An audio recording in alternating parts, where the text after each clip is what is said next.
Okay, ready, I guess it's live.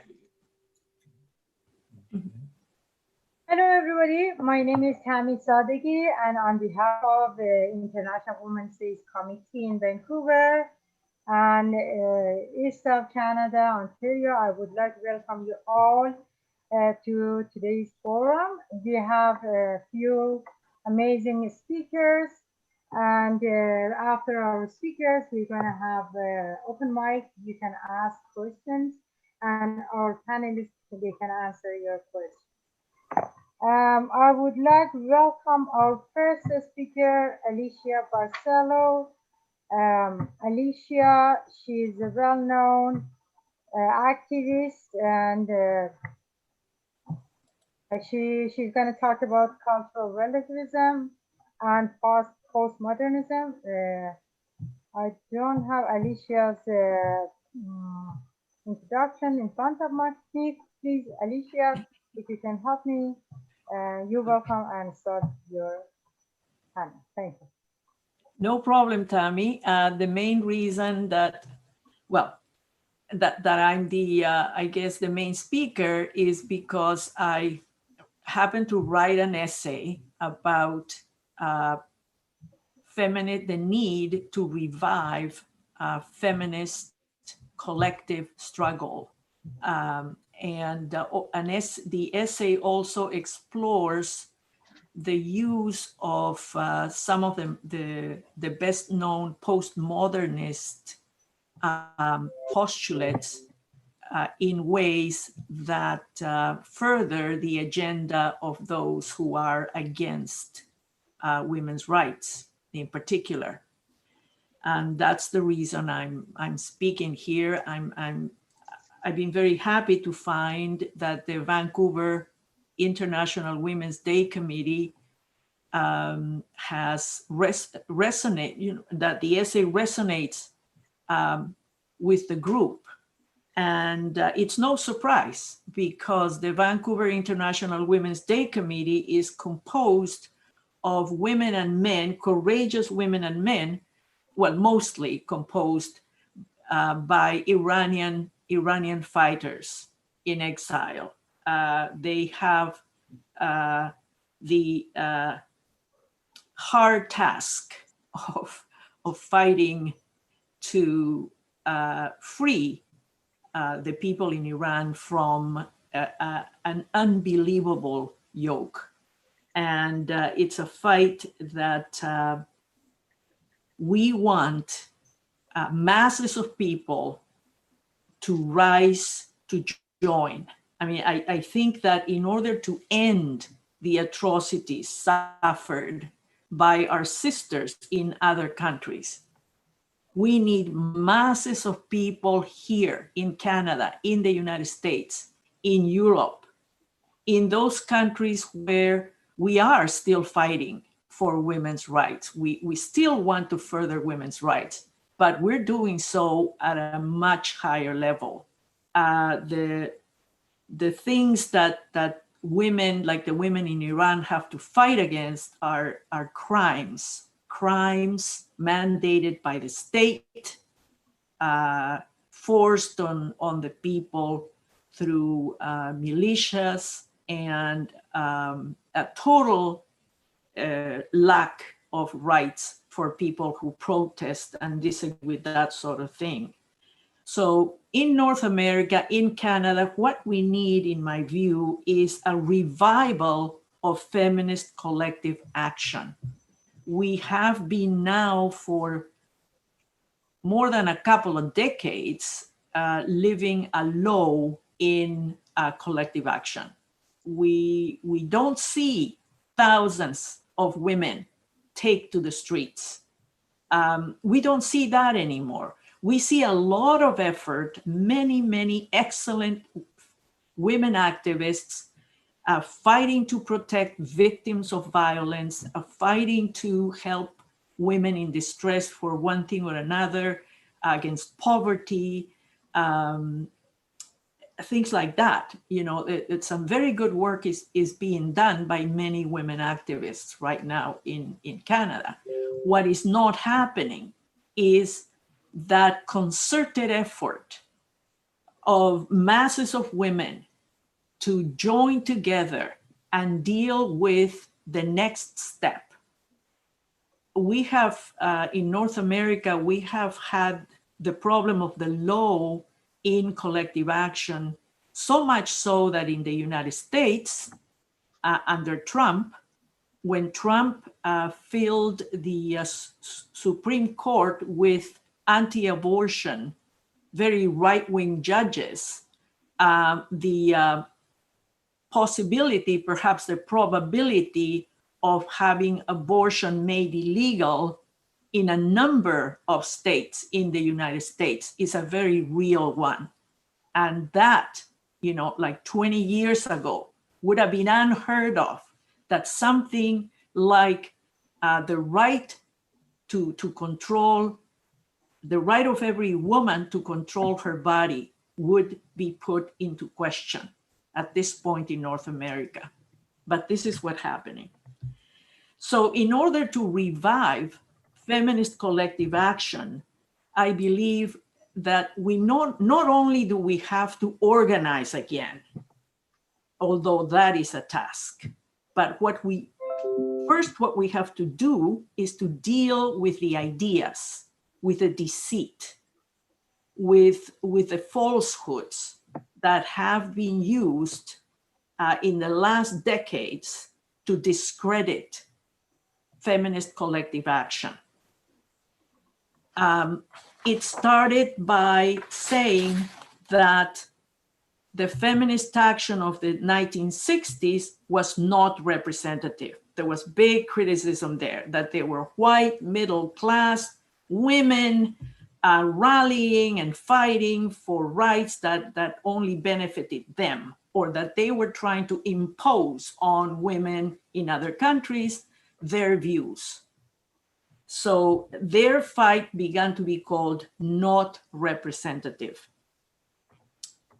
But it went from there, these anti-feminists went from calling feminist collective action not representative to saying it can't be representative. It's not possible that it can be representative. And they were able to do that by misusing some of the postmodernist claims. Like postmodernism, well, one of the key points of postmodernism is, let's look at the individual. Okay, so we have in modernist times, we have looked at societies, we have analyzed them, we have understood them by looking at the social classes that were there, by looking at the strata, the relationship between large groups, et cetera, et cetera. So the postmodernists come to the fore and say, but wait a minute, you've been very busy looking at social class, but you have forgotten to look at the individual. Now that in itself is not wrong. What's wrong with looking at the individual? Feminists were looking at the individual way before anybody called himself postmodernist. Feminism said all the time, said, don't stereotype, don't condition, don't tell girls that it's okay for them to cry and boys that it's not okay for them to cry. Don't ascribe personality traits to children based on their gender. It was feminists who said, patriarchy forces us to live lives that we may not choose to live if we had the freedom, if society were not pushing us in that direction. It was the feminists of the 60s that questioned all of those institutions, ideas, religions, creeds that had mentally and emotionally enslaved us. It wasn't just conquests of, things like the vote or women's studies or access to male-dominated professions and trades and things like that. There were many gains made in that sense, gains that we enjoy up to now in North America, right? But they also said, in order to be ourselves, in order to genuinely be able to develop as human beings, we have to get rid of all of these preconceived notions on the basis of gender. So there's nothing wrong with looking at the individual. See, but those with a conservative agenda, those religious fundamentalists who are opposed to feminism, they then said, well, if the individual is so important, if each one of us is different, well then how can a movement, how can a large group, an organization represent all of them, all the individuals? So they began to question that. And that's what should be beaten. That's what should be destroyed, that whole thing. Yes, we are all, well, we want to be, we're all individuals and we're different.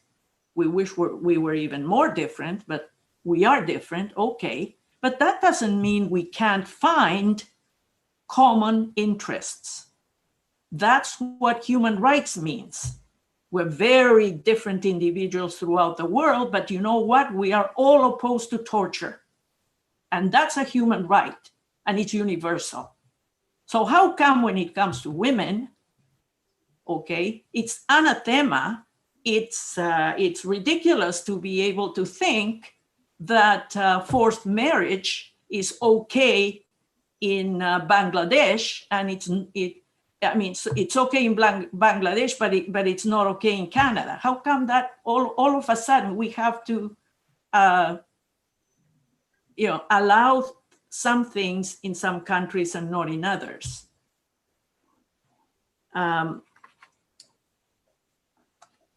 So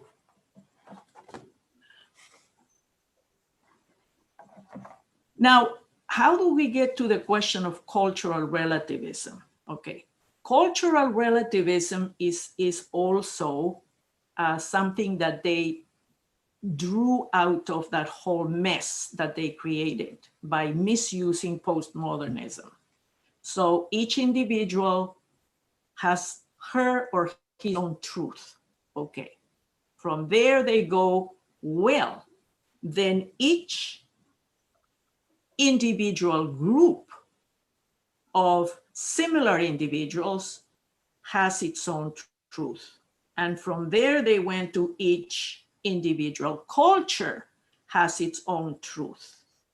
And so what they managed to do was turn something good, which is the fight against ethnic prejudice, racial prejudice, intolerance to other cultures' ways, like language or music or dance, right? Which is, one has to fight against that. There's no reason why we can't allow others to go ahead and dance and sing and celebrate poetry and so on from their own country and to study their language, etc., etc. But that good thing was then used to create the bad.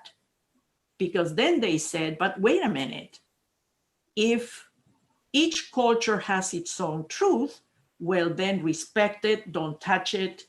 If wives are beaten there, that's okay.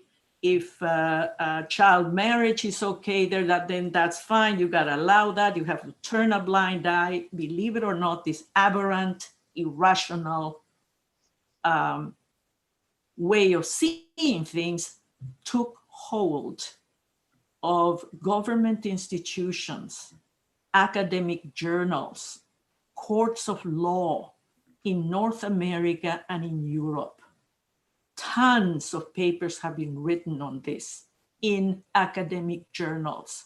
I mean, it's hard to believe. Books have been published about this whole scenario. Why? Because there's a lot of money and a lot of power of those making it so that it is the way it is.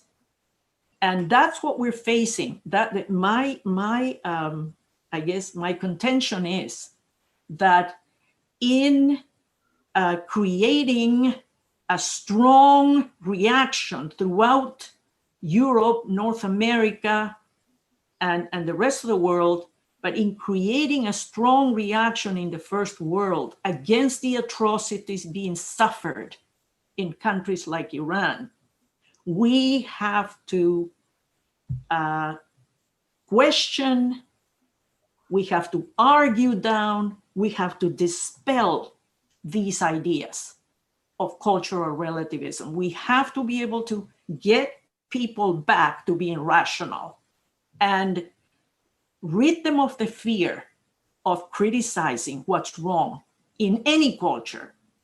What's wrong is what hurts people, what takes the freedom away from them. What's wrong is that, at a minimum, that which breaks the law. So something that breaks the law in Canada, no matter who breaks that law, should be treated exactly the same. That not because they belong to this culture, that culture, they're going to be given leniency, which is what's happening right now. And we have to refuse, we have to answer back when somebody says, well, you know, you shouldn't be saying that because you're not respecting this culture, that culture. We gotta beat that. And then that's part of the struggle, that's part of the fight. I'm gonna end it there. Thanks. Thank you very much, Alicia. Actually, you know, like even in Canada, I can feel that very well because even lots of times we are going to criticize Islam and how Islamic rule affects women's life. Sadly, we see, you know, like we are not allowed many places. They say you're gonna, you know, like hurt someone or hurt some community. Even me coming from a country that Islamic rule being imposed, you know, like on us. I cannot. I've seen many places I cannot criticize it because they are afraid, you know, like to hurt so-called Muslim people, which we know, you know, like even in many culture, many countries, even in the West, they have been allowed to, you know, criticize the specific religion and the impact of that religion on women's life. But because of the, I think, the effect of postmodernism and cultural relativism, you know, like it kind of, you know, tidying our hands and to do that. Thank you very much, Alicia. We really appreciate your, you know, like beautiful, you know, like topic that you brought to IWT this year. And now I would like to invite our next speaker, Homa Arishman. Homa became a well-known leading person to stop Sharia law in Canada. She is a coordinator of the international campaign against Sharia court in Canada. She is a coordinator of the international campaign for one secular school system. She is also a coordinator of international campaign to close Islamic embassy, Iranian Islamic embassy in Canada. She's a founder of a charity in Ontario called Cultural Bridges Association. She's in 2006 received annual Toronto Humanist of the Year award, and Homa also recognized as a Woman of the Year by Gazette du Semaine for the year 2005. Homa Jan, welcome.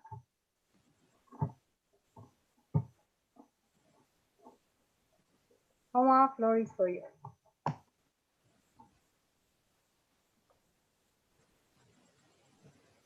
Homa, can you hear us? Homa, can you please unmute yourself? You can unmute yourself, Homa. We cannot hear you.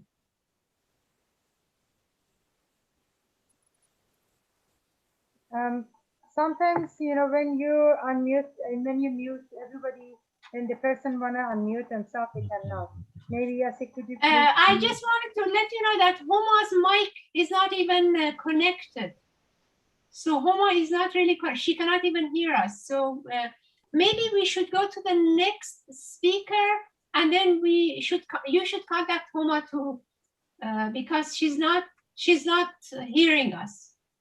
Okay, I'm gonna invite our next speaker, Fiona. And Tammy, sorry for interrupting you, Tammy. You should speak up a little bit louder. Your voice is very low.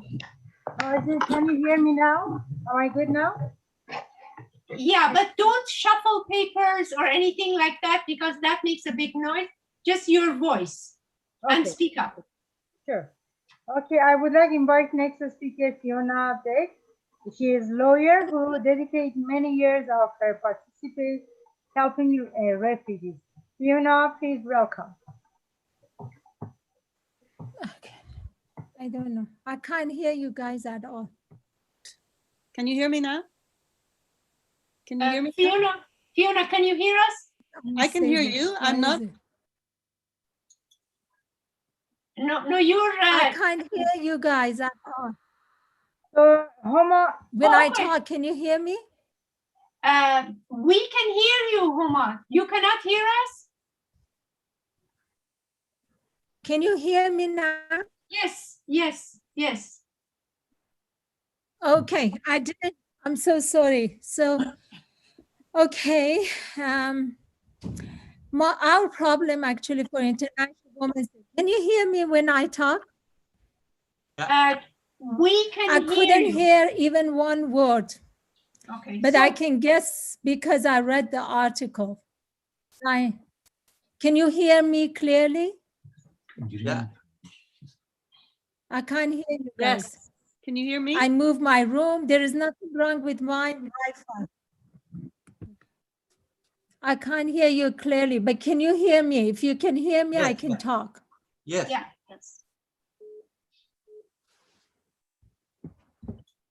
Hi, Tammy. Hi, yes, we can hear you. You go ahead and talk. Okay, good. I can leave actually this one on and I can go ahead and talk. Okay, the problem we are facing in Canada and whole Western country is cultural. The culture has somehow become more important than individual rights. This is the problem we are facing. And multiculturalism and cultural relativism has given a green right for this matter.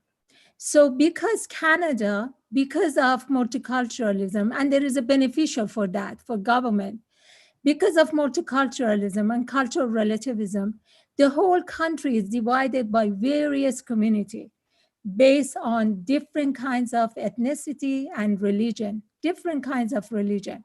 So as a result, we have more communities than any other countries you can imagine. So cultural relativism actually, to me, is the big barrier for women's rights, and I've seen it.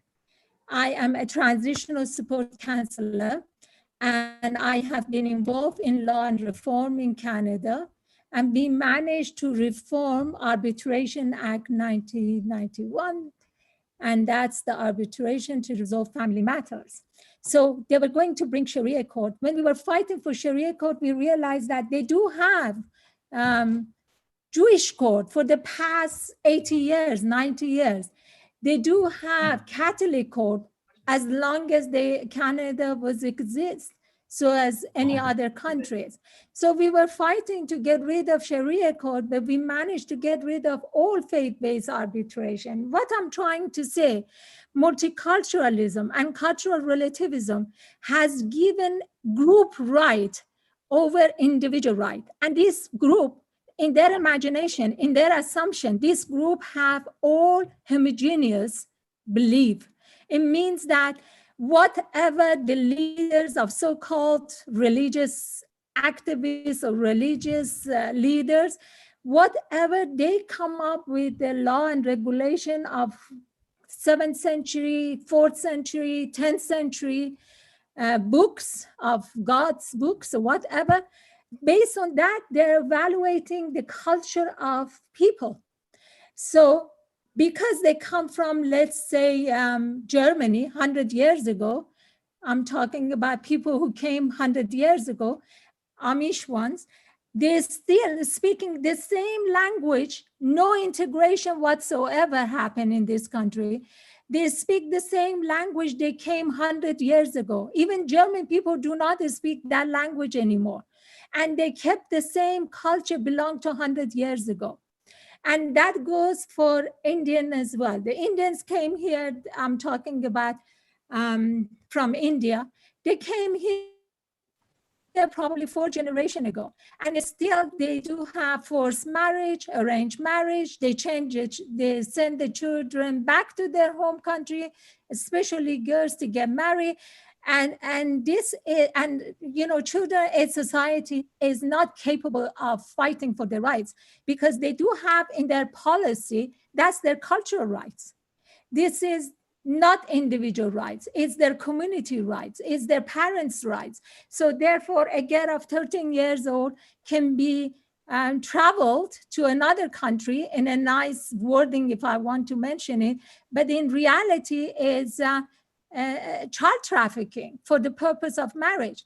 And when we complain to children in society, when we take the matter to the court, they would say, well, it was given permission by the parents, as if a state has vanished its responsibility, as if a state has no responsibility towards this child who's been trafficking to parents' home country, not her home country, because her home country is Canada.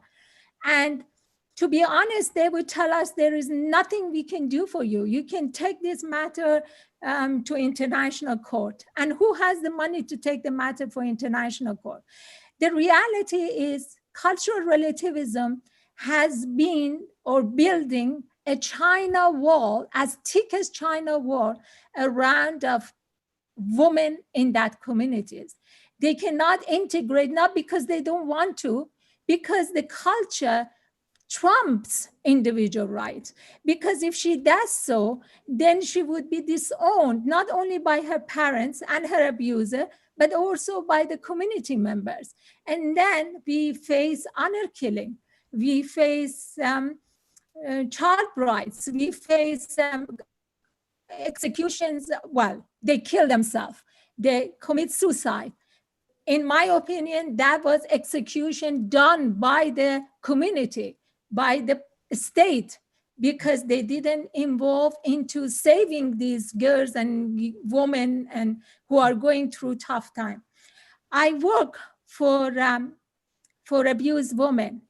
And if I tell you that for the past 21 years experience in one charity who fights for women's rights, I hardly ever see any woman coming from Pakistan, Bangladesh, Indian, lots of Iranian, of course, thanks to women's rights activists in Iran and in here, they understand their rights, but not many Afghanian. Only the ones who come to us are the ones that police is involved, they have broken arms and legs, or they had 8 or 10, they've been stabbed 8 or 10 times, and their abuser goes to court. And I do attend court too, because that's my duty as well. And you know, the lawyer comes there and says, that was part of their culture. The reason this woman got 8 times stabbed and lost her eyes and lost part of her body is just because she was not obedient of the culture. She put the culture down. She put her family down. She put her brothers, sisters, husband's family down. And that's why this guy, poor thing, he did not educate. He was not educated in this country. He did not understand the equal right. So therefore, he went according to what his culture dictated him. So what can we do?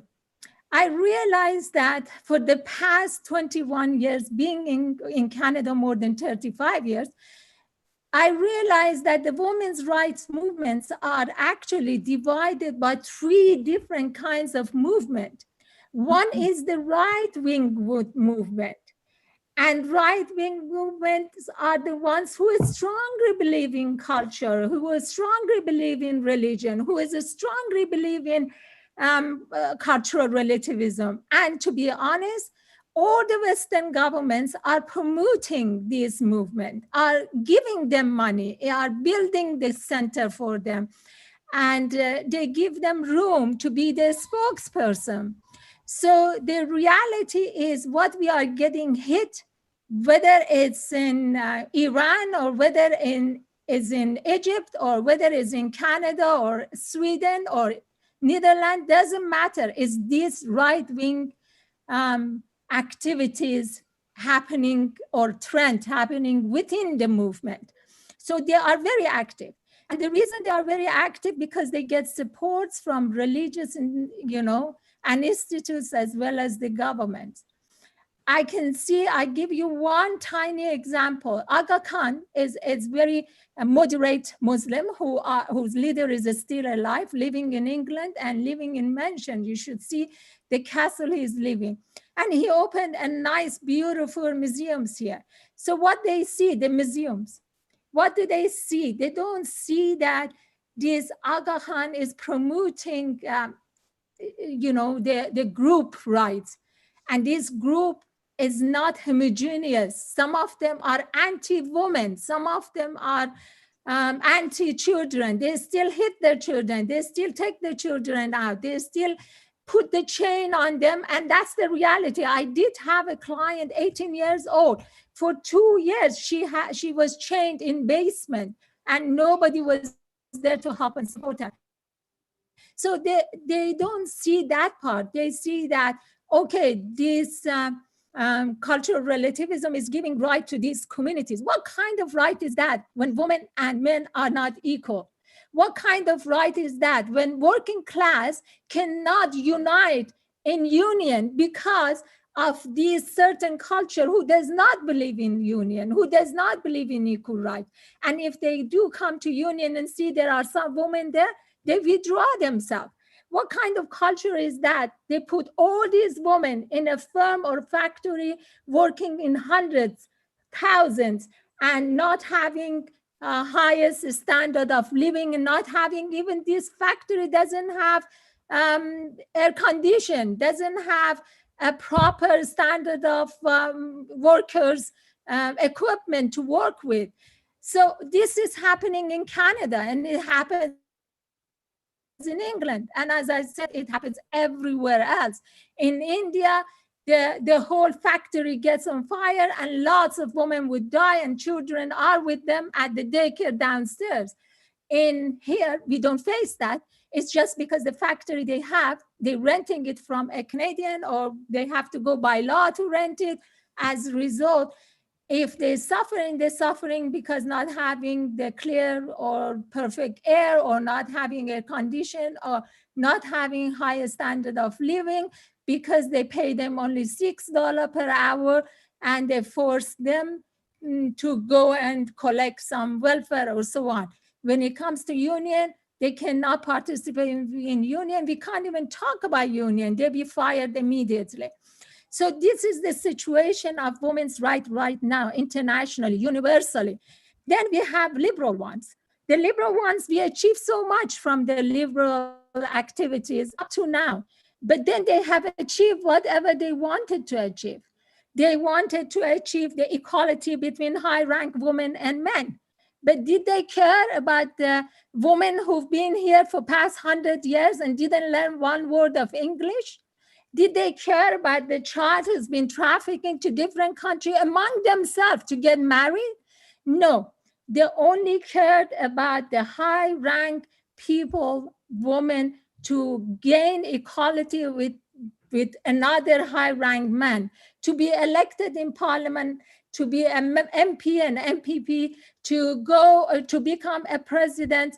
These are all nice. In reality, doesn't touch my right, my sister's right, your right, any rights of any of these women within these communities. Therefore, they have achieved what they wanted to achieve. their achievement is limited because of their existence. If they go for more right, therefore it would be a socialist or a communist country, and then they think they lose their rights. They still need to be on high rank position, and of course for that they have reached to whatever they wish to reach. So therefore we cannot rely on liberalism at all. We can only rely on ourselves, on working class. We are the one who always at the forefront of any progressive campaign. You go to any country, any progressive campaign is led by the socialist activist people, by women who do care about working class people, by women who do care about homelessness, by women who do care about child's rights, by women who do care about these individual rights, and the men who defend these women, and the men who supports these women, and the men who comes and carries the flag for equality. So we need to rely on ourselves. We need to actually be the backbone of this movement, but the left-right movement. I know everybody attacks left. I don't care if you think about left as Russia, but one thing I know, all my co-workers who are at the forefront of any campaign, these are all leftists. I do care any achievement happen in any countries. You study about the lead person of that country, you would realize that they were all belong to left-wing movement. So therefore, I strongly believe that if you believe in equality, if you really want Child Protection Act to be enforced, doesn't matter where you come from, what class you come from, what color of skin you have, what background your parents had, what religion your parent had, please be the activist and support this part of this trend of women's rights activists. The other thing I would like to mention is about the situation in Iran. You know, we are told that this is your country, is Islamic country. You people who living there, that's their job to free themselves. But you know what? Every one of us can be the voice of women who cannot speak in Iran, and they are right now in prison because they came out and they spoke, or they were killed by the government or executed after they've been gang raped. How can we put, I do have a campaign closed on Iranian embassies. We can cut down diplomatic relationship with Iran. We can force Canadian government, because I live in Canada, I'm saying that, but that's an international campaign to close down Iranian embassies. Why did we say Iranian embassies? Because that is a center of terrorism, is a center of diplomatic tie with Canada, United Nations, and everywhere else. So this center needs to be closed. We should not have any diplomatic relationship with Iran. Their embassy needs to be closed. As far as economic one, well, I don't want any boycott economically, because that hurts people of Iran. That hurts kids, the children. That hurts women the most. So therefore, I am not for economic sanction in Iran, but 100% diplomatic sanction. We want all the leaders of Islamic leaders who really were involved for the past 40 and years, and arresting and killing and mass torturing and mass killing these people. We want all of them to be arrested and put on trial internationally. These are the things that we can put pressure on government. We did it. The funny thing is the right-wing government supported us instead of liberal government. Why? I'm leftish. You should be supporting me, not the right-wing one. Anyway, and they closed down Iranian embassy in Canada. But that's not enough. That's not enough. We need to put pressure internationally to, abandon Iranian regime to even enter to any kind of relationship with any countries. I think we have to treat Iran, the Iranian government, as government of South Africa, the apartheid government. We need to treat them like that. We need to treat the leaders of Islamic regime of Iran exactly like what we did to, the German leaders during Nazism. We need to arrest them. We need to put them in international trial. We need to ask victims to come and defend Homa, the ones they lost their victims. Homa, So these are. can you hear Sorry? me, Homa? You have Can to. you hear me? I can hear you, but you need to wrap up Can you because hear we're me? out of time. I We're can't out of hear you guys, but I believe you said you can. Can you hear me? Can you hear me? You have to wrap up. You can see my sign. Wrap up, please. If you cannot hear me, wrap up. We're out of time. Thank I you. can't hear you. Give me a call. Well, I can't hear you. I'm sorry. Maybe We just have to disconnect. maybe No, I you know, can't. put it in the chat for her. I'm using my phone perhaps. We need to ask her to. We need to bring the next speaker because we're running out of time. So Okay. do you Almost want me to over. end my speech? Yes, yes, yes. I'm Thank going to you. use my phone from now because this doesn't Okay. work. Yeah. Okay. Okay. Thank you very much, Homa.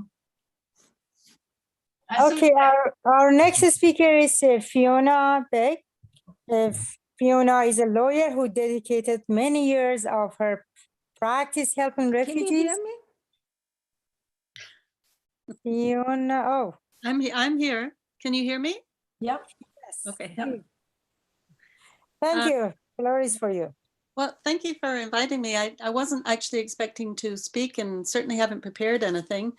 So I've been working with immigrants and refugees now for over 30 years. And the other side of my practice is a criminal practice, concentrating mainly on working class and poor people that become involved with the criminal justice system.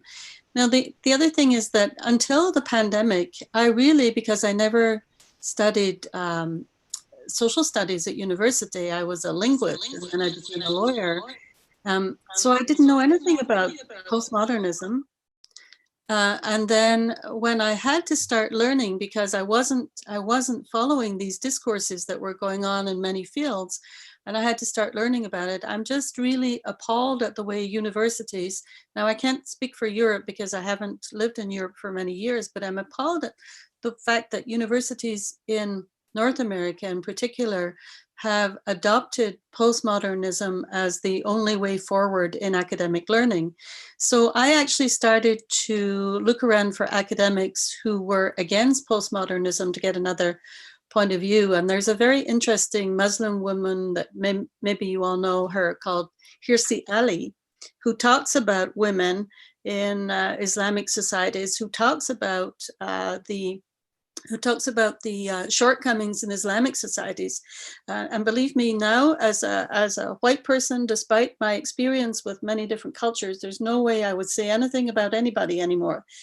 So I don't feel anymore, as a result of this postmodern discussion and everything being about identity politics as well as cultural relativism, when you factor all that in, really there isn't anything you can say in a public forum that would bring your experience to bear to improve a situation. So my little place in the world where I do that is either in a tribunal or in a courtroom. Homar, you were talking about domestic violence situations. I personally haven't seen in my practice any domestic violence be excused on the basis of cultural relativism. And that's probably because... Fiona, your voices get disconnected. Oh, okay. I don't know how that happened. I didn't do anything that was different. Did you mute me? Okay. So I haven't seen people be excused on the basis of that, but there's always a tendency to try to explain behavior on the basis of cultural relativism. So what I do see all the time, however, is I I meet young women lawyers who have no idea about feminism whatsoever. And I'm appalled to say that they actually announce, well, I'm not a feminist. I mean, I've never heard that in my life, that a woman that I know or who had been educated at a university would come along and say, well, I'm not a feminist, as if feminism is actually something negative. So, but I think that feminism is really competing for space in the postmodern dialogue about culture, about race, about identity, about gender in particular. And so, we're confronting this right now, because I don't know if you're aware that rape relief in Vancouver was defunded by the city of Vancouver because they believe in women-only spaces. And whether you agree with that or not, the fact that the city of Vancouver could take away the funding on which they depended, an organization which is such a long-term organization in Vancouver, and the city of Vancouver, which is very, let's call it trans activist led. But the thing is, they took away their funding, and so rape relief was going to the city of Vancouver this week in an effort to get their funding back. It's about $30,000 a year, and the only reason it was taken away is because that they say that their houses should be women-only spaces.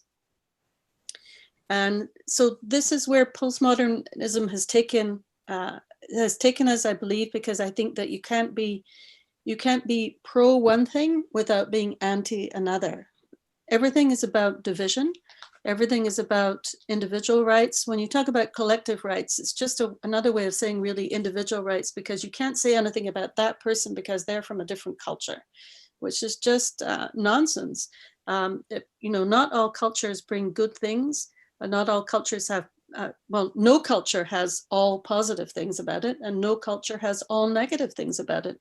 But it doesn't mean that you can't criticize the negative things about a culture. I mean, including my own. My background is, I'm from Scotland, and so there's plenty of negative things in our culture. There's lots of good things in our culture, just like anybody else's culture. I live with someone from El Salvador. I've worked with Latin Americans for about the last 30 years in particular. There's lots of things I know about that culture, but I wouldn't say them. Not that great. I wouldn't say them in the public space anymore. I've also been part of a Chinese family in Vancouver, and I know lots of things about that culture, but it's just, we talk to them. These are discussions we have in the family about people's different opinions about what's going on, but there's no way you can say them in public. And so my problem with postmodernism now is that it has stopped this kind of dialogue about really what's happening with women's rights around the world, because you can't say in public without being deemed some sort of racist or anti that culture. So it's really not an intellectually open discussion that you can have anymore. It's very much an intellectually closed discussion. So I would recommend that you watch the discourses of people like Hirsi Ali. She's also married to another academic whose name I can't remember at the moment. And then there's another woman called Helen Pluckrose, who has a forum on what she calls grievance studies. And she did an experiment recreating papers based on postmodernism in order to see what could be published.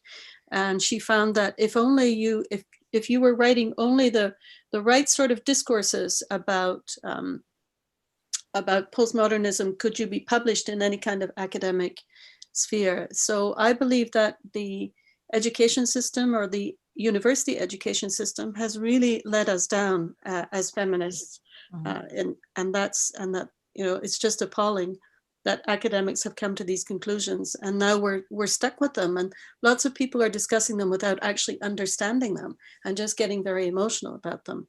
So that's really all I read Alicia's article, and I thought, well, this is the first time I've actually seen somebody I know talk about this stuff. So that's why I said I would be part of this discussion, but it's really an ongoing discussion, I would suggest.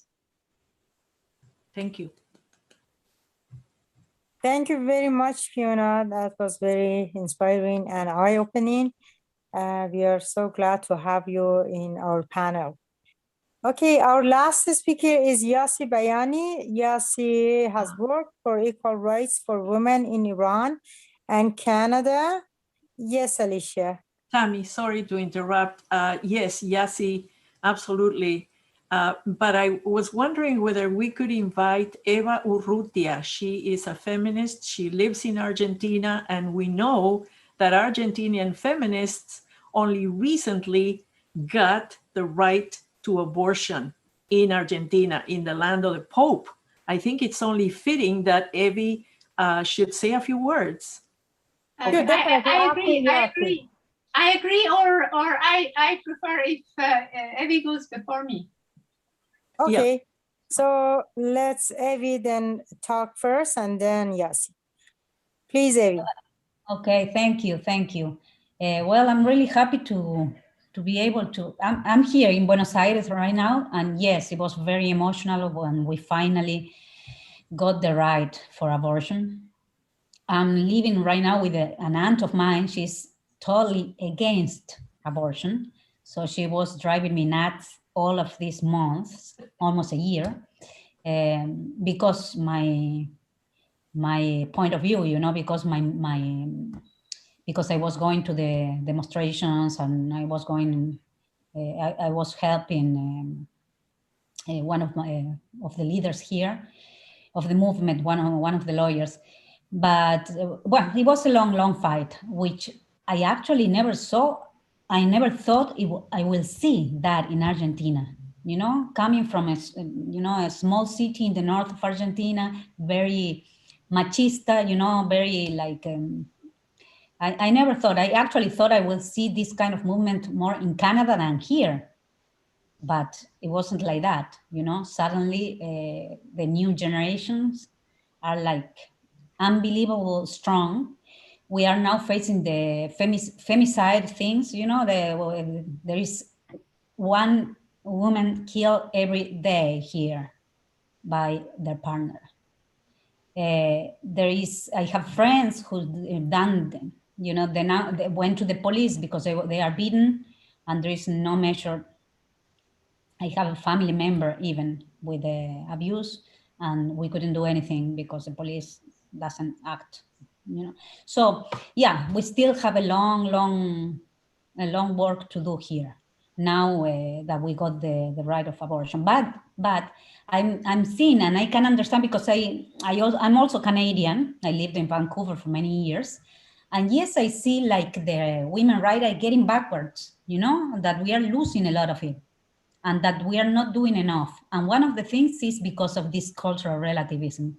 I definitely agree with everything that Alicia said there, and that people are afraid of talking about it. And I think we have to start, especially the minorities communities, like the Latin America, for example, start saying that we don't agree with this. That yes, there is some good things in our culture, and there is a lot of bad things in our culture too. And that things we have to fight it, definitely. And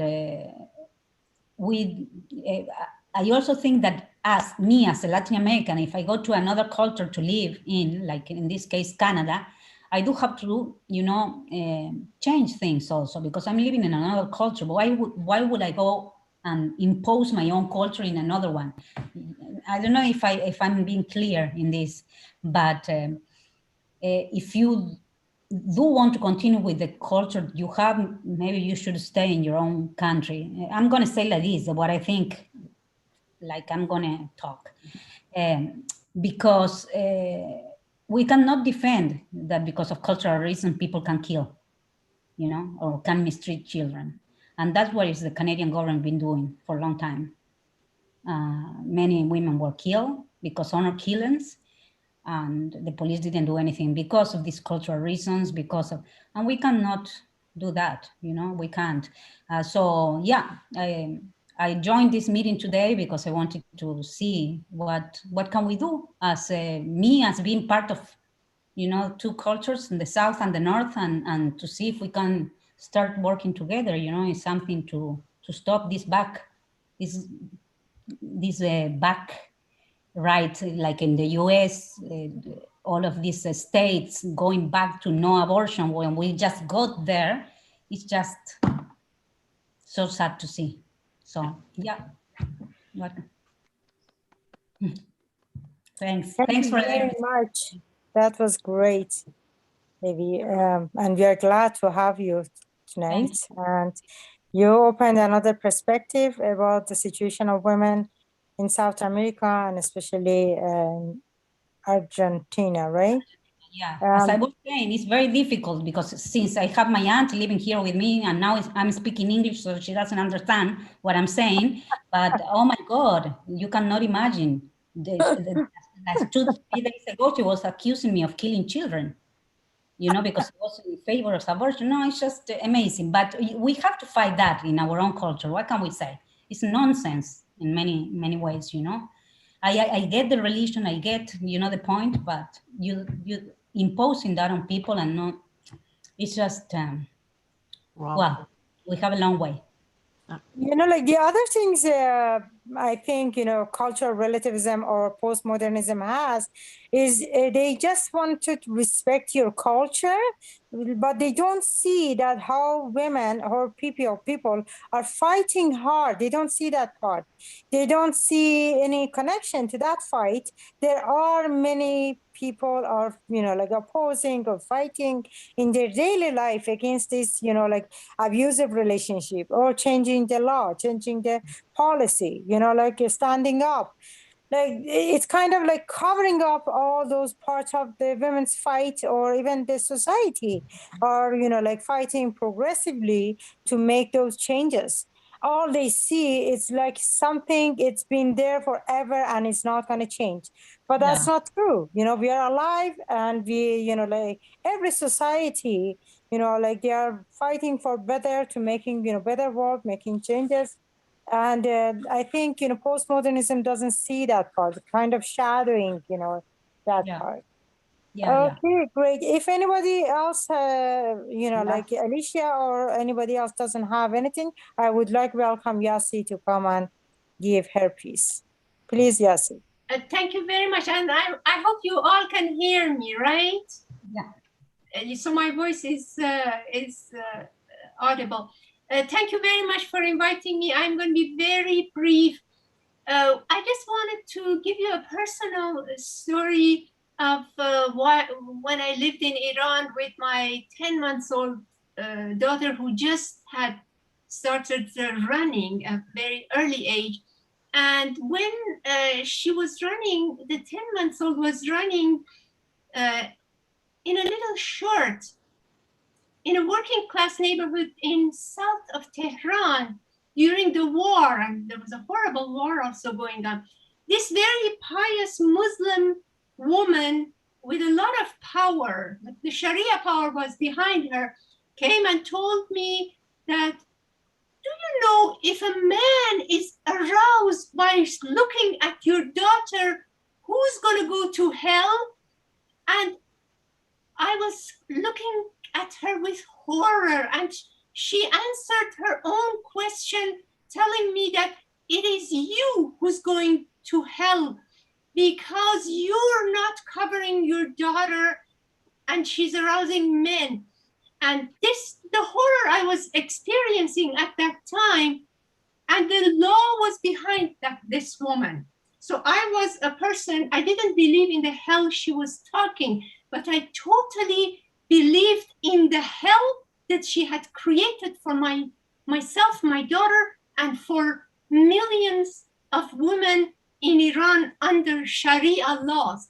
So what I'm saying is the reason that we have to fight against this culture or religion or whatever she has is because it is inhuman. It is unfair, and we really need to stand up. And I want to tell you how I feel when the CBC, our publicly funded television, radio, is now they have a woman named Janella Massa. And every day I must listen to the promo of this woman who's a high rank. They're paid like probably several $100,000 salary. This woman is with hijab and she is like promoted on a daily basis, and every other hour the promo says, oh, you know what? When I was 9-year-old under hijab, I never thought that I'll be a big anchor of any radio. Now I am. So, you know what's the problem with this? At the age of 9, that woman had to wear hijab. And now it's part of her DNA or whatever it is. And now, as a taxpayer in Canada, we are part of the society that are paying her huge salary promoting Islam. You know, because this is an insult to so many people, because first of all, they're assuming that by showing their hair, they're arousing men. Tough luck, that's not the case. And if any man assaults you for showing your hair, that man has to be controlled. And the society has to control that man. But no, we cannot let our public institutions show the Islamist flags in Canada where we are paying. So I won't be speaking much because I know we're running out of time, but I would like to thank all of you as one of the hosts in this program and say that how much I listened and I learned from all of you. And thank you so much, Evi, for participating all the way from Argentina. Thank you. Thank you very much, Yossi. And it was great, very good, and that you shared your experience with us. And thank you for all the women's activists, because if it wasn't for you, especially you, Homo, and all the other people who fought against Sharia law in Canada, that we would have, different set of, court in Canada, which is barbaric, which is, anti-women. And if we don't, continue this fight against postmodernism or cultural relativism, we would have witnessed, abuse after abuse in different communities. Thank you, all the speakers. Thank you, all of you who've been, putting your energy, your thought, for the justice and for, women to have equal rights. Now I think we're gonna have an open mic for the people who have questions from our panelists. Please, in the chat, put number 5 if you wanna, if you have a question, I can give you. Tammy, sorry, I just wanted to know, do you still want to be live streaming on YouTube, or we could stop that? I think it should be live streaming, no? You think we should go? Okay, sure. Yeah. Just let me know when I should stop the live stream on YouTube. Yeah. Sure. Okay, anybody would like to go first if you have any question? Or Abbas Mohammadi. Okay, Abbas, you go first, and then I think Fiona has her hand. Okay, Abbas, go ahead. Thank you very much. I really appreciate this opportunity and you letting me to express my feelings and ideas. I respect people's right to believe in any nonsense they believe. But I do not accept to respect people's thought, because it could be inhuman, it could be fascistic, like in case of Islamists, is inhuman, it's anti-women, it is terrible. Why should I respect that? I don't. But I would respect people's right to believe in anything they believe. They want to worship some kind of a stone or some kind of gods or whatever. Okay, they have the right. But I don't have to say, yeah, that's fantastic. Well, it's not. It's crazy. If somebody believes that the world was created 6,000 years ago, and God created it in such, sequences in 6 days, well, I say this is nonsense. People have the right to believe. But we have a stone in this earth that are millions of years of age. Okay? That's all I wanted to say. Thank you. Thank you, Abbas. Next is Reza. Reza, please take the mic. Sure. Thank you very much. First of all, I would like to thank everybody who spoke. I love hearing from all of you about this subject. I have two questions. One of them is a kind of a meta question. I got curious in your opinion. Why is it that it seems like this time we have a smaller audience? Is it something that we did? Is it something that maybe we didn't promote the event sufficiently?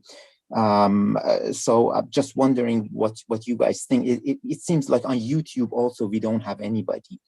And my second question is a question for Alicia. I was wondering, there is something in her essay, this idea of cultural relativism in the courtroom when somebody abuses when a man abuses his spouse. If the defense of, I'm not a lawyer, if the defense of temporary insanity is ever permitted in the court, and if this temporary insanity depends on the conditions and the mindsets and the family upbringing on the specific individual, in that case, why would it? I'm trying to play devil's advocate here. It's a devil's advocate question. Why would it not be okay to apply the culture of this person to that court case in a case of temporary insanity defense, if the temporary insanity defense is ever allowed at all? So these are my two questions, and I'm also wondering why we didn't get an audience as large as last time, in your opinion. Thank you very much. Thank you, Reza. I'm going to explain why, because maybe we weren't as active as we were for the last meeting, but this is just an initial meeting, and we are hoping to have this kind of meeting, more often. But thank you for mentioning that. And Fiona, I know, sorry, I forgot her. She had her hand up before. I'm sorry. The first one is my more important question, actually. In your opinion, what should we do next time to promote the event to the correct people who would like to attend this subject? Sure. Okay. Alicia, you go ahead, because the question would directly from you. And then after Alicia, Fiona, please go. And if any of the panelists wanted to answer this question, please put your hand up. Thank you. Okay. Well, first, in the essay, I give a couple of examples on how the courts have actually considered belonging to another culture a defense. It's culture as defense. It was not temporary insanity. This man, Japanese, I believe, and it was in the United States, beat his wife. He thought that his wife had been unfaithful, and he proceeded to beat her to death with a hammer. And he was taken to court, and the lawyer presented culture as a defense. And the court allowed that defense. The sentence was severely decreased because of this defense when the man was found guilty. It's right there in the essay. So okay, thank you. Okay, thank you very much. I do appreciate that. Yeah. And it sounds really horrible. I mean, yes. It's horrific. And I'd like to say just one other thing, since Reza raised the issue of this forum and the advertising. It's been done on a week's notice. It's the first forum. I'm really quite encouraged by the attendance, in fact. And if the Vancouver IWD committee calls further forums and further debates, I think that would be very useful, because we'll be attracting more and more organizations to come to the fore and get this thing questioned properly. Thank you very much. Sorry, this Okay, is just sure. if I could say a quick word. Indeed, the number of participants is beyond my expectation, because it was barely advertised, and we're hoping to get a lot of people viewing the event on YouTube. But please go ahead and share. Please go ahead and share. Thank you. Next, please, Fiona, you go next, and then Homa, and then after Homa is Tara. Thank you. Fiona, you're next. Thank you.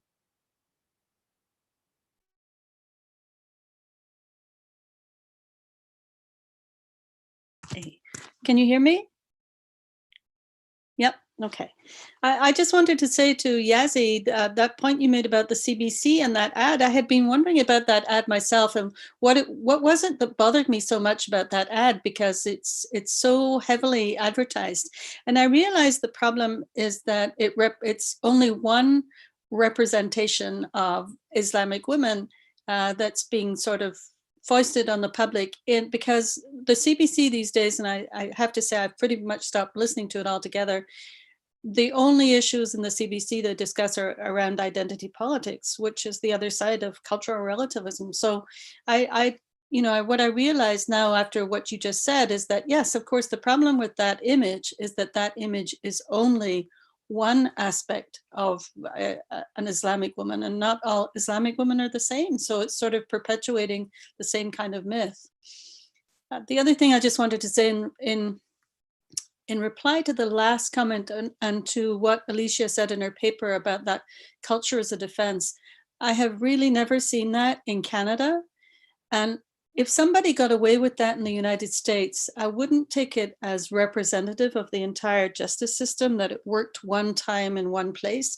And I don't know, Alicia, maybe you know of other examples of that, but I've honestly never seen anything like that in Canada. And I can't imagine that that would ever be accepted, because the courts generally here do have now, when I say generally, I mean really very generally. Obviously, it could vary according to particular judges, but the emphasis on zero tolerance for violence against women is pretty strong.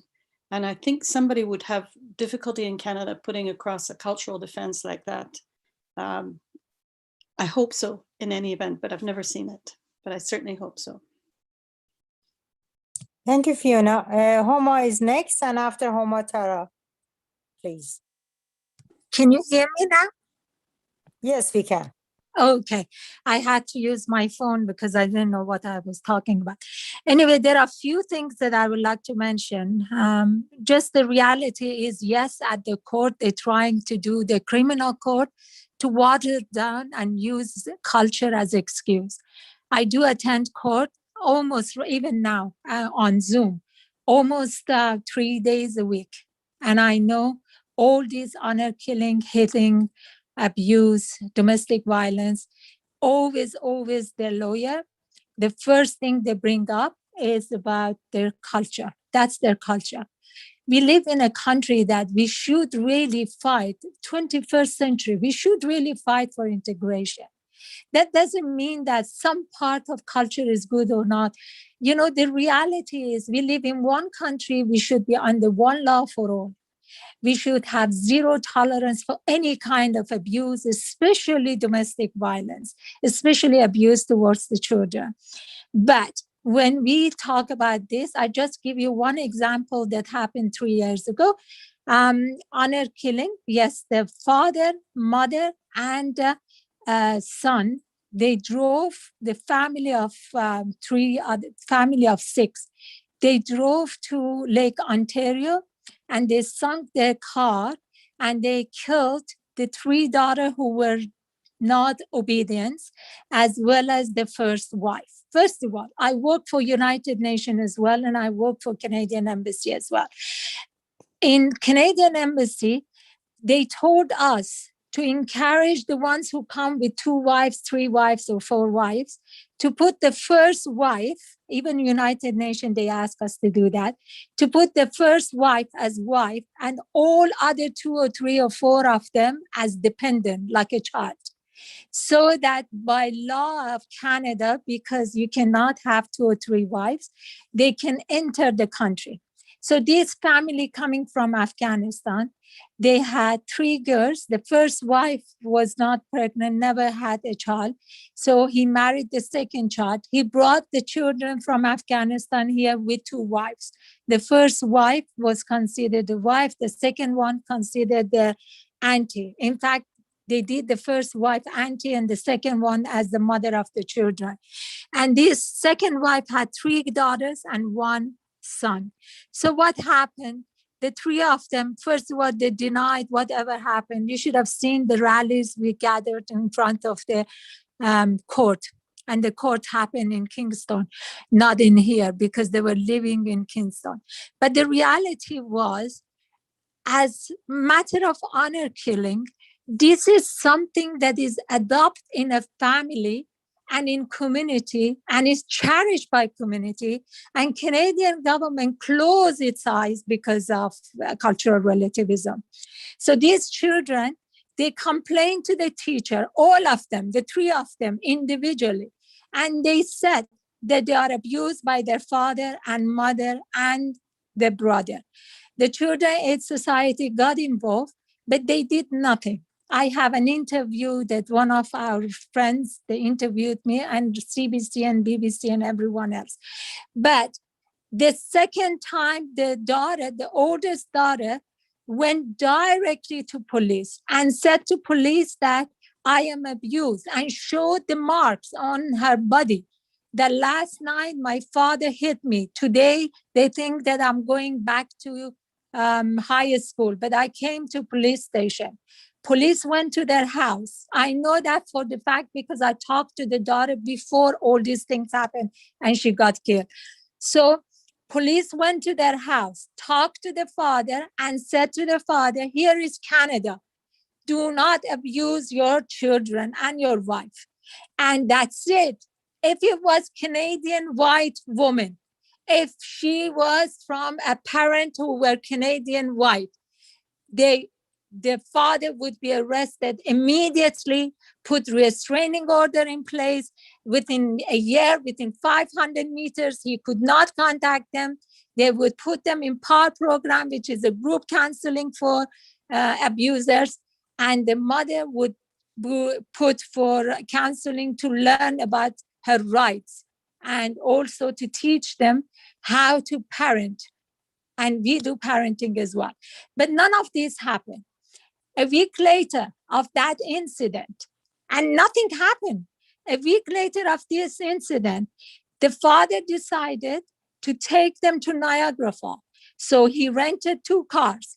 The first car was the driver was the auntie, the son, and the 3 girls were sitting there. And the next car was his car, and the mother's car, and the mother's car. That's it. They drove to Lake Ontario. They sunk the Lake Ontario. It is on www.nosharia.com, all interviews there. And then what happened? All 3 of them, plus the aunt, which was the first wife of the guy, they all died. So we all attended the court. What happened? First of all, it was cherished by the community. Amount of money was collected. It was unbelievable. This guy came out of prison like a hero. And of course, he can marry 4 or 5 of those members of community who the youngest girls of the community. But the lawyer attended this court and defending the mother the father and the son who committed 4 people's crimes, killed them, said that is because it was part of their culture. Their culture put down the mother, the culture put down the father, the culture put down the community, and they were dressing up like Westerners, they were putting makeups like Westerners, and we could not accept that. The 3 of them went to prison. 2 years later, the mother came out, and 3 years later, the son came out. The father still is in prison because they think they're all being influenced by the father. The amount of money they receive is unbelievable. After he came out of the prison, because we're following him and the mother, he bought the biggest house in Toronto and he married immediately. Tell me, if it was Canadian, if it was integration, a murderer would be treated as a murderer, would not be cherished as a hero. But this is what multiculturalism is doing, and this is what cultural relativism is doing. For the part of From, I strongly believe that if you cannot run it once a month, at least run it once every 3 months. I'm hoping that with the movement is happening and the right-wing activists coming forward, not only for the women's rights organization, but also within the unions, I'm hoping that by next year, we can challenge it at the court system and get rid of this cultural relativism. Multiculturalism is part of our system. We were told that we need to hire lots of money. The first campaign we need to run, and I'm going to talk about it, is to have one secular education for all children. Right now, we have Catholic school, we have Jewish school, we have Islamic school. We managed to push back Islamic school. All of these are funded by the government. And when you talk about this, reporter at CBC, the aim is not to have only a Muslim woman figure at CBC. It's their advertising.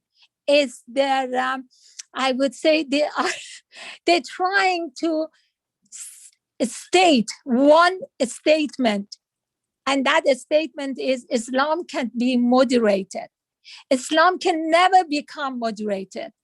The reason Christianity has become moderated is because a big, huge hunt happened during 100 years ago in France.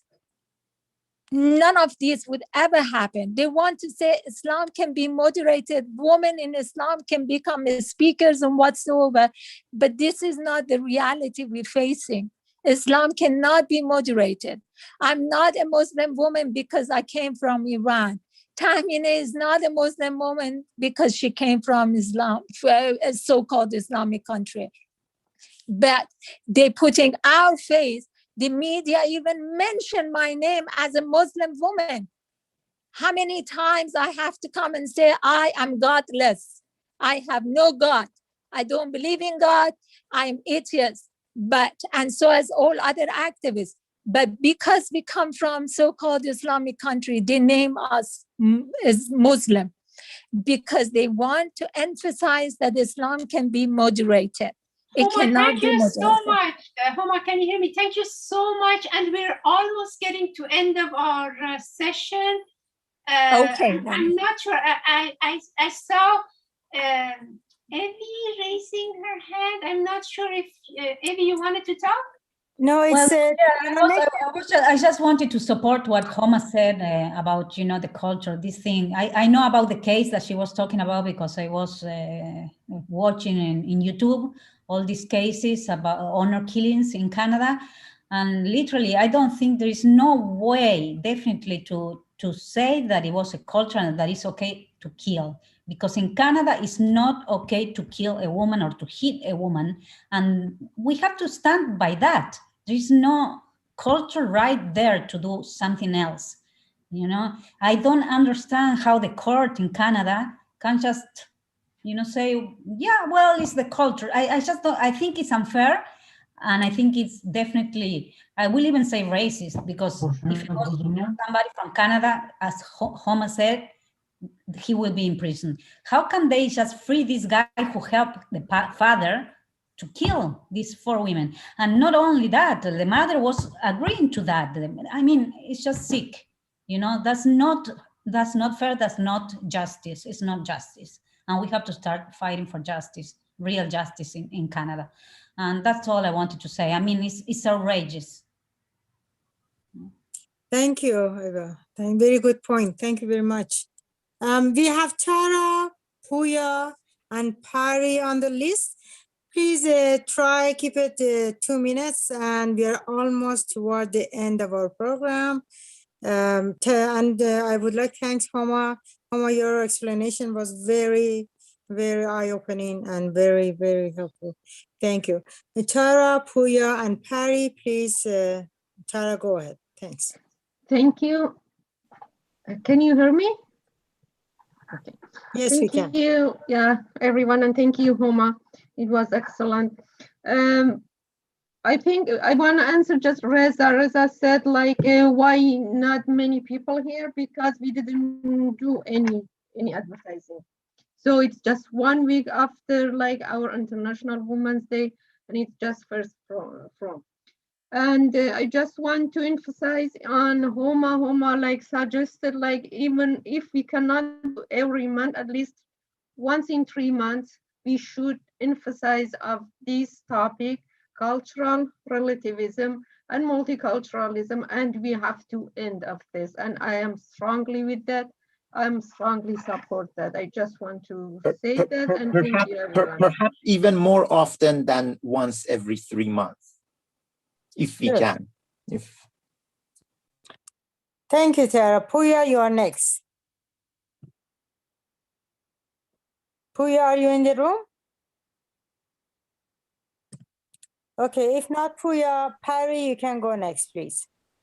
Okay, hello everybody. Thank you so much for initiating this dialogue. What I was thinking is we should actually set a plan for meeting up regularly, but also how we have courses in the university or college level or even high schools, because all these kids are attending all these education systems. So if we could have a program, actually come up with a program and go through the education system, Ministry of Education, and kids can get credits from these courses. And that's how we are going to work on the new generation, because it's nice that we are addressing what the issue is, but now we have to find the solutions and ways that we can overcome the problems we have as an immigrant from different ethnicity. So that's what I think, that we should come up with some kind of plan as to how we are going to address the issue. Thank you so much, everyone. Cheers. Thank you, Pari. If Puya is in the room, please, Puya, go next. If he's not, I would like emphasize on, like the campaign Homa has it in her hand called One Secular School System. I think that's very important, because I did my own research and I found out in like 50 years ago, there was $0 for funding so-called religious school or private schools.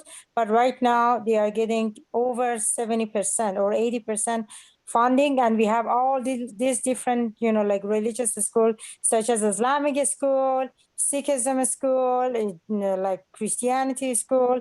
And I think, like these schools are brainwashing kids. And sadly, like I work in elementary school. I remember a few years ago, there was a camp in North Van, and one of the parents came to me, like gladly, that she thought I'm going to be happy that we have Islamic camp now. The Islamic school took the student to the, like one of the camp. And then, like I said, what do you mean? And I read more about it. In that camp, girls were not allowed to swim in the pool, or the girls were not allowed to dance. And I asked her, like, seriously, this is happening in Canada. In the eyes of children was right. Are you okay with this? And she said, oh, you know what? They are practicing their religion. Aren't you happy? You are Muslim. And aren't you happy you're allowed in Canada? You practice your own culture and your own religion. I said, like, No, I'm not. And then I had a discussion with her. And like these things is happening in our eyes. And I think it's very important we all become proactive. And the other suggestion I had was if CBC is giving, you know, like voice to that Muslim woman, how about we don't ask? We should ask about the, you know, like have a secular woman voice. We should ask for funding. Us as a secular woman, we should have a voice. We should have a TV program. Like we should go follow and, you know, find this out. Yes, Alicia, you go next. And I think I would suggest quickly that the Vancouver IWD committee can send a letter to CBC telling them exactly that. First of all, that we think that to parade a hijab is like parading a symbol of oppression, and it's in very bad taste. Second, she cannot be held to be representative of all women from Iran. not just Iran, it's like people. Yeah. Hijab been